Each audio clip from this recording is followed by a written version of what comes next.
Okay, we've got our top three finishers from today's 83rd running of the Daytona 200 here at Daytona International Speedway.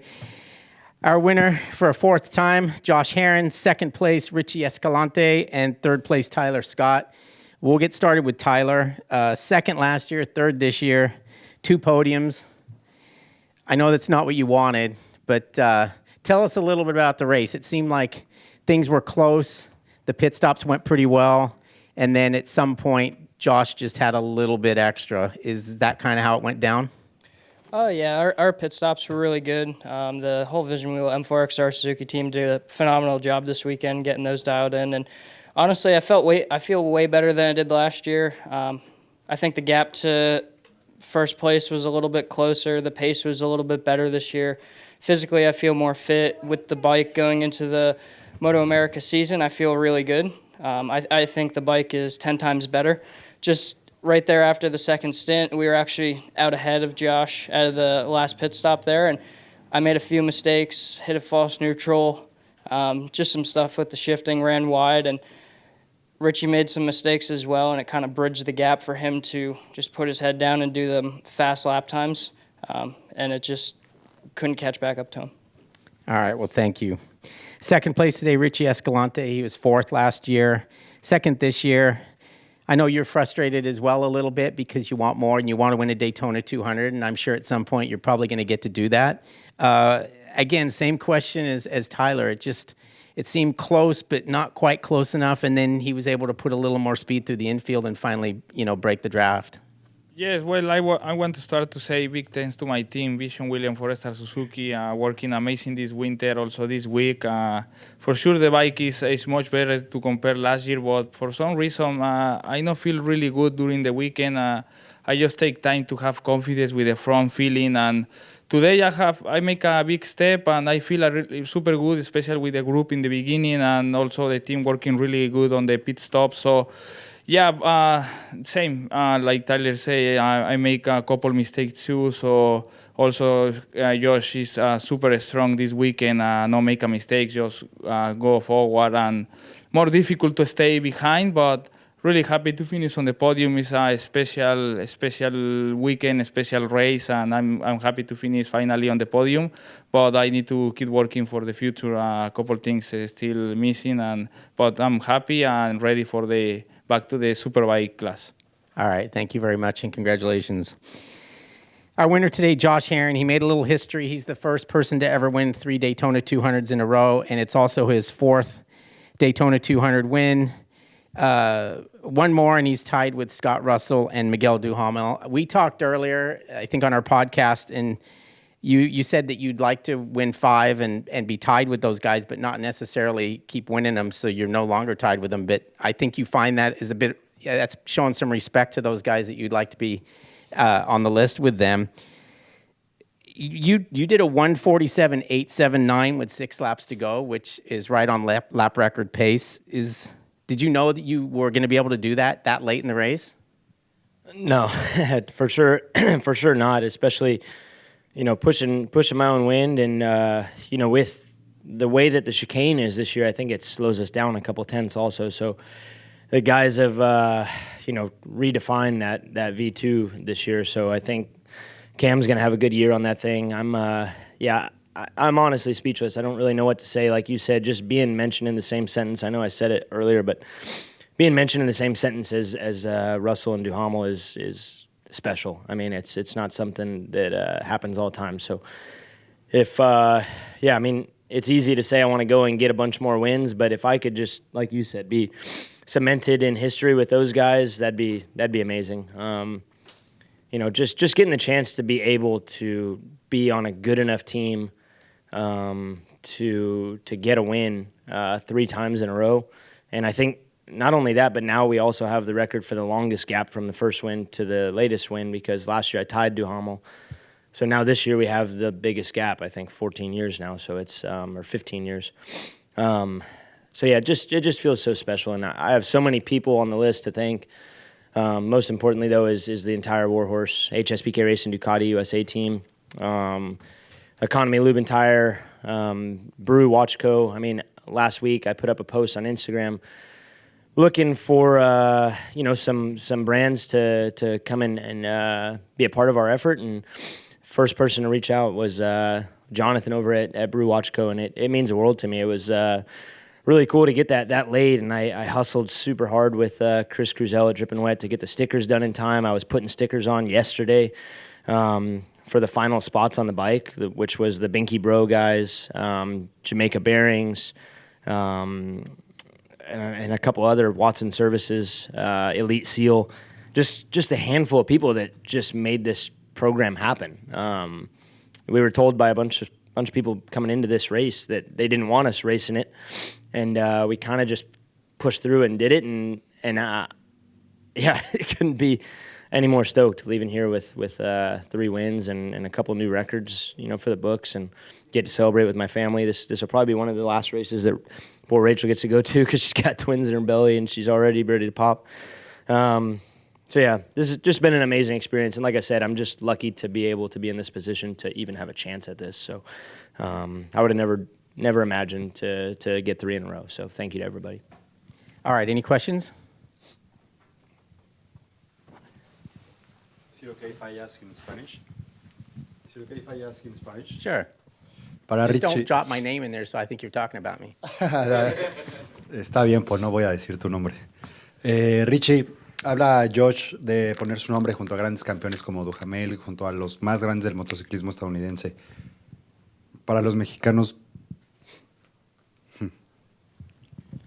Sí, bueno, la verdad que sería un orgullo formar parte de esa lista, de ser un ganador de aquí de Daytona. Llevo ya 4 años intentándolo, pero bueno, hay que volver, hay que intentarlo en 2026, así que contento, creo que tengo el equipo, tengo todo para poder ganar, así que espero estar en esa lista, y no solamente en esa lista de ganar las 200 millas de Daytona, sino también ganar una carrera de Superbike como mexicano, como representante de México, de todos los hispanos, y espero que pronto llegue, pero voy a seguir trabajando, y sí sería un orgullo estar en esa lista y ser parte de esos famosos. para nosotros, para todos los mexicanos, ahora tú te conviertes en ese personaje que sienta las bases para que futuras pilotos, para que niños, para que toda la gente que te ve sepa que se puede y sepa que podemos llegar a hacer grandes cosas. ¿Estás consciente de ese impacto que tienes en todo el pueblo mexicano? Sí, bueno, la verdad que como siempre he dicho, es un orgullo representar a México, es un orgullo darle esa motivación a los jóvenes. Creo que los niños es el futuro del mundo, pero en especial en nuestro país.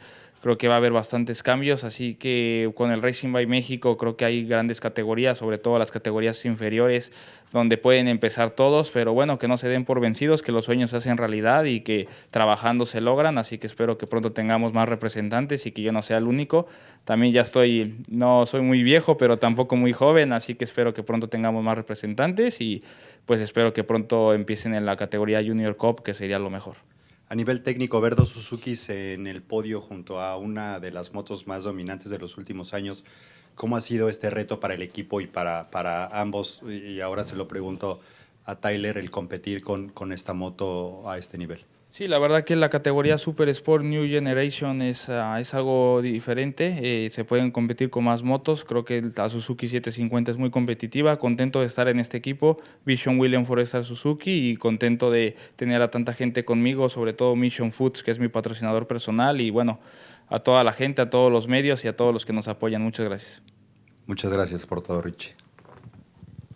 I just got 3 quick ones, Paul. They're going to be quick, really quick, I promise you. I know you have to get over there for King of the Baggers. Josh, so the pit stop, the little bobble, did that light a fire under you? This is 3 questions. That's the first one. The second one, when you got out on track, you kind of looked down at the side of your bike. And then on the final lap, you got kind of sideways. Did any of that phase you at all? The pit stop really scared me. The front stand got stuck on the front of the bike, so I think we lost probably a second and a half or something. And I just, my whole career, I've worked so hard on just being fast right out of the gate on new tires for this race, and it paid off. We were able to catch, I think, Tyler by the West Horseshoe, and we were there. So the big slide on the last lap was because either I was confused or something was happening, because the board on the start-finish line, the board on the start finish line was showing a lot more than I think it actually was. So when I saw L0 on my pit board, it was, I think, 2 to go on the stripe, and it just made me nervous. And then I thought I saw a +4, but I couldn't tell if it was a +4 or a +1, and then I kind of panicked and just but I looked back and I knew, all right, I have a good gap at least. I don't know if it's 4 seconds, but it's a good gap, but still just got me a little flustered. So that's the only thing that really got to me today was that last lap mistake. But yeah. Did that cause? I mean, you went really fast. Were you kind of mad? Did you just like want to pour it on at that point? The pit stop? Yeah. I just was nervous that Tyler was maybe going to throw down some heaters, and I wasn't sure if he was holding back at all with, throttle to throughout the rest of the race just to conserve fuel. Like if he didn't need to break away, maybe he was, being a little easy with the throttle to save fuel. So I didn't know. Like final pit stop, he sees that we had a problem. Maybe he wants to try to break away. And yeah, I looked down at the front fender on the back straightaway just to make sure the fender wasn't loose or anything like that. Then I saw him look at his front wheel, and I thought maybe something was wrong with his. And so yeah, it was a weird last stint, to be honest, because once I saw that they caught me, I just stopped. I'm like, all right, I'm not pushing anymore. I'm saving tires, saving energy, and I'll see what they want to do. And they sat there for a while, and then I was doing like high 50s, low 51s. I looked back and I saw a gap, and I'm like, okay, like I need to put my head down right now. So I just immediately went for it, and I think dropped down to a low 49, then did a couple 48s, then the 47.7 or something like that. And I was like, all right, if I don't break away with a 47.7, I'm not going to win this race. There's no freaking way. Look back and saw a little gap. So then I just kind of tried to stay in the 48s as long as I could. Yeah, new track record. Really? Yeah, for Supersport, for the Daytona 200, yeah. Oh, wow. And, of course, fastest race lap, too. So, yeah, Sweet. it's crazy. Anyway, thank you. Yeah, thank you guys. Thank you. Do we have any further questions? Hello. Okay, that works. Oh, theirs turned on. Are your mics on, guys? No. Check. It is now. I just got to turn it on. Thank you. Yeah. Okay, we've got our top 3 finishers from today's Mission King of the Baggers here at Daytona International Speedway. Our final race of the weekend, our winner today, Kyle Wyman, second place, Troy Herfoss, and third place, Loris Baz. We'll get started with Loris. He's a bagger rookie, had a little tough introduction to the class yesterday, suffered an elbow injury that looked pretty ghastly in the photo, so I can imagine what it felt like. Much better today, rode to third place, and in your second baggers race, I'm sure you're pleased with the result.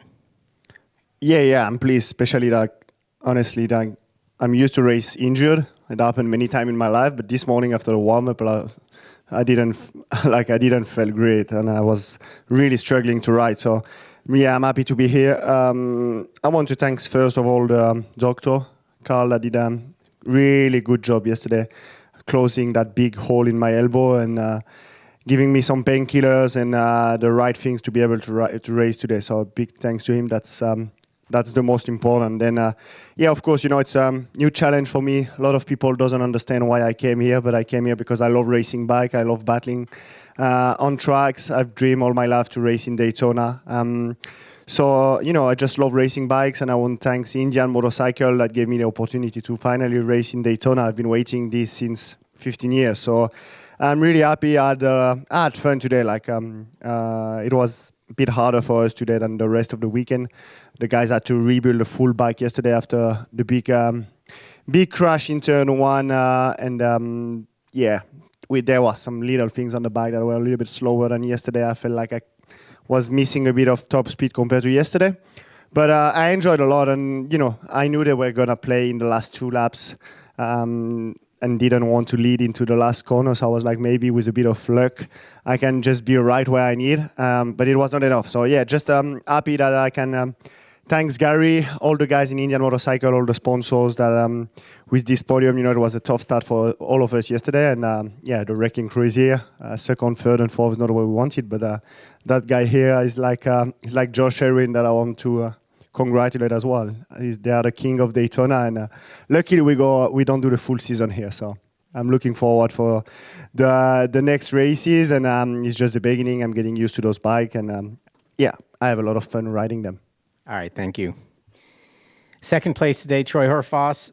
8th yesterday after a crash and remounted to get some points that might prove to be valuable later in the season. Second today. You guys started playing that cat and mouse stuff there on the last lap. And like Baz said, for a minute, I thought maybe he was going to come up and sneak past both of you. But it looked like you got yourself into the position you wanted to be in, but it didn't work. Yeah, it was a really fun race. Obviously, I'm racing to win the race. I'm trying my best to win the race. But this year I've got Tyler in better shape than he's been in previously, and Loris Baz as a teammate as well. And I was keeping check on where they were, and I could tell that Kyle's played the game with many people before me and probably many people after me. So he was happy to start playing the game, and I feel like I had a bit of a joker card there behind us with my teammates coming. So tactically, I executed the race exactly how I planned, and I believe that was the only way I could have won the race. I didn't realise he was 3/4 throttle throughout the race when I was slipstreaming him, but for whatever reason, on the last lap, I couldn't get past him on the way to the line. So I can't really say anything else. I feel like I'd done what I had to do, and I didn't feel like I even was as good as Kyle today. I followed him through the infield one lap, and I was absolutely terrified after that. And I made sure I got back to the lead as quick as I could because he had a lot of grip and a lot of speed around the banking. So it's really set up for another good year.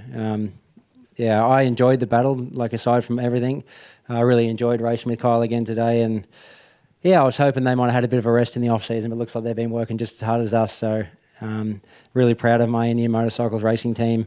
All the S&S guys worked a lot in the off season to give me a bike to continue to progress into 2025. It's really important after you win a championship to really press on, and we've done that. Huge thanks to everyone involved, Parts Unlimited, Drag Specialties, S&S, Indian Motorcycle Racing Team, and everyone that comes out to support racing. I was really happy to see a lot of Indian racing fans in the crowd, and I could almost hear myself speak over the HD fans at some point in the podium there. But it's going to be a fun year. All right, thank you. Our winner today, Kyle Wyman. It's his 5th straight win at Daytona and his 20th Mission King of the Baggers win overall.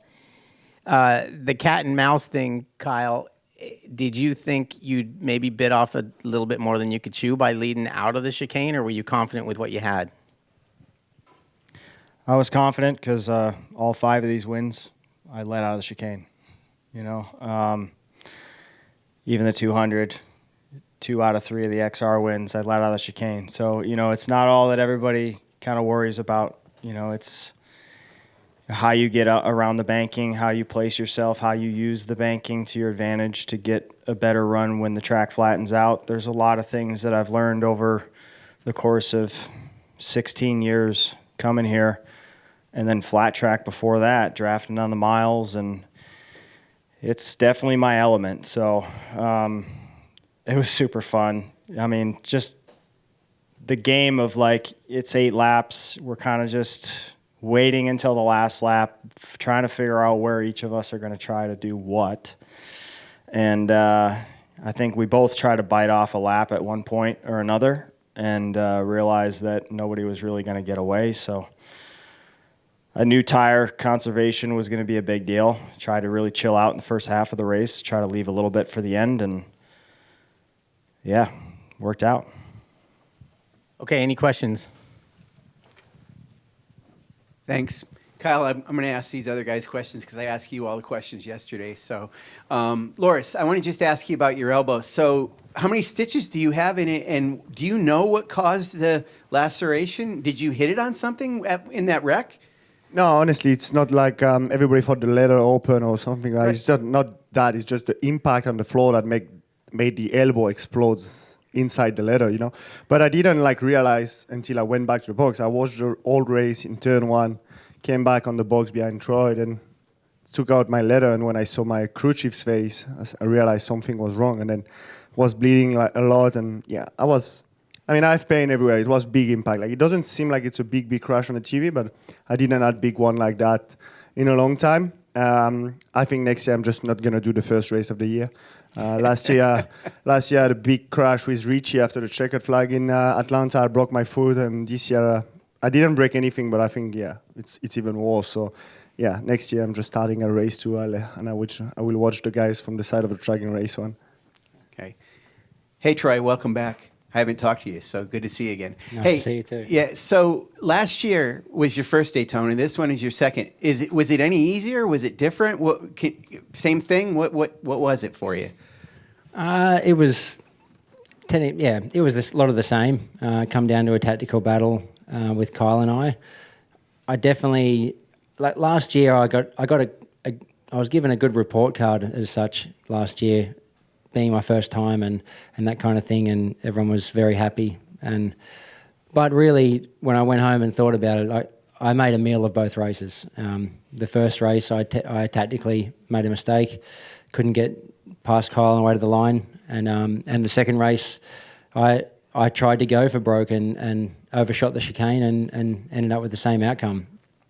So this year it's been a lot easier. I've got a bit of an idea of where I need to be. It's hard because we don't see each other in practice, and you don't know when it comes to two riders on the banking together, you just don't know how much throttle they're giving it. So some laps I'm coming past him, and then when he followed me one lap, he didn't come past, and I wasn't full throttle. And yeah, it's hard when you're in a pack of 5 or 6 guys. It's easier because everyone's scared to be relegated back to 6th place. So that a lot of stuff I learned last year helped me this year. That's why I was pretty eager to have a 2-man race, if possible. And once we established that, we just go to battle. And like Kyle said, he's spent a lot of years on these banks, and there's no excuse for it. We study enough where we should know what to do. But I feel like this year I played the game tactically a lot better. I was even happy to get Loris the win or Tyler, and maybe trying to negotiate some of their bonus money, but we couldn't quite back it up enough. But hey, we've got a strong team moving forward, and looking forward to the year. Okay, I do have one for Kyle. Sorry, Paul. I got to ask him. I got to be fair about it. So, Kyle, that you guys just launched that Harley Davidson, that CVO Road Glide RR, and it's incredible. I mean, limited production, 131 units. What does it mean to win both these races at Daytona just after introducing that bike? It's got to be all of the above good, huh? It's awesome. I was exhausted going into this race weekend. We've had such a busy week leading up, and Bike Week's always such a big event for Harley Davidson, and put in a bike launch on top of that. Some press events with them. We did a live stream, launch of it Monday night. Yeah, it's just been a heck of a week, and for sure to back it up, win both races in that livery of this new motorcycle. If they're not sold out already, I hope they are in the next couple days. I know there's a lot of people that have put deposits on that have been here this weekend, which has been really cool. And I'm really happy to be doing my small part in selling motorcycles for Harley Davidson, and racing is becoming such an important part of the whole company. And I'm really proud of my whole team for what they're doing in that regard, what this means for the company. Thank you. Thanks. Anybody else?